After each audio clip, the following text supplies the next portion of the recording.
నమశంకరాయ. వీక్షించేటువంటి ప్రేక్షకుల్లో మహిళామణులు 21వ తారీఖు రోజున చక్కగా వరలక్ష్మి వ్రతం చేసుకున్నారు. 28వ తారీఖు రోజున అదృష్టవశాత్తు పౌర్ణమి శుక్రవారం కలిసి వచ్చింది.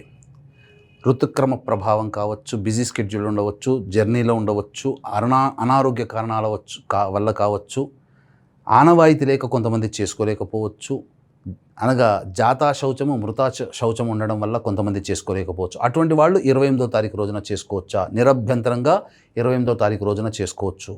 అయితే ఏ సమయంలో చేసుకోవాలి? ఆ రోజు గ్రహణం ఉంది కదా అని అంటే మన భారతదేశంలో కనిపించదు కాబట్టి కనిపించని గ్రహణానికి ఎటువంటి ఆచార నియమాలు లేదు. నిరభ్యంతరంగా రాఖీ పౌర్ణమి, వరలక్ష్మి వ్రతం చేసుకోవచ్చు.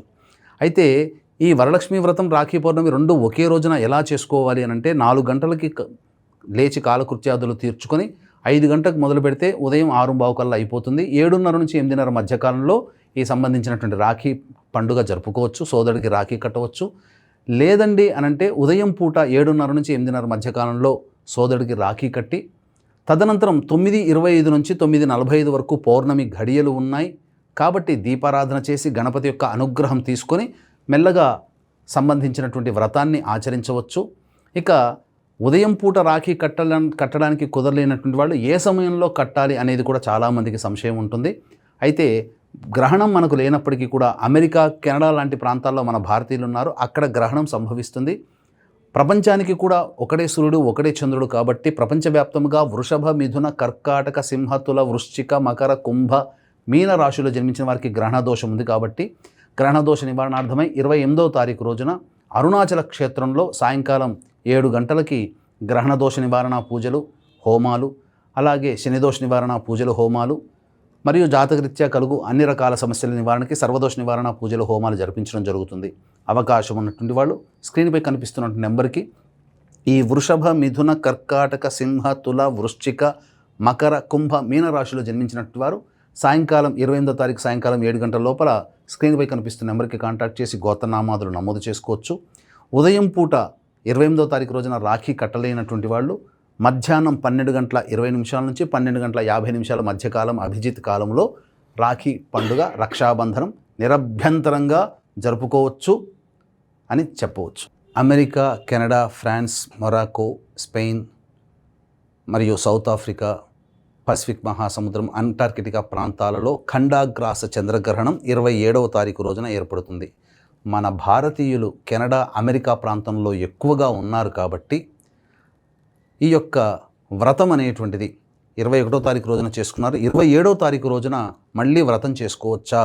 ఏ కారణం చేతనైనా కానీ వ్రతాన్ని చేసుకోలేనటువంటి వాళ్ళు అలాగే 21వ తారీఖు రోజున వ్రతం చేసుకుని మళ్ళీ 27వ తారీఖు రోజున వ్రతం చేసుకోవచ్చా అంటే నిరభ్యంతరంగా చేసుకోవచ్చు. ఏమీ సందేహం లేదు. చక్కగా వ్రతాన్ని ఆచరించండి. అయితే గ్రహణ ప్రభావం వలన అమెరికా, కెనడా తదితర ప్రాంతాల్లో నివసిస్తున్న భారతీయులలో ఎవరైతే వృషభ, మిథున, కర్కాటక, సింహ, తుల, వృశ్చిక, మకర, కుంభ, మీన రాశిలో జన్మించిన వారు ఉంటారో వారు ఈ యొక్క గ్రహణాన్ని చూడకూడదు. స్వాతి, ఆరుద్ర మరియు శతభిష నక్షత్రం జన్మించినటువంటి వాళ్ళు చూడకూడదు. గ్రహణ నియమాలు పాటించాలి.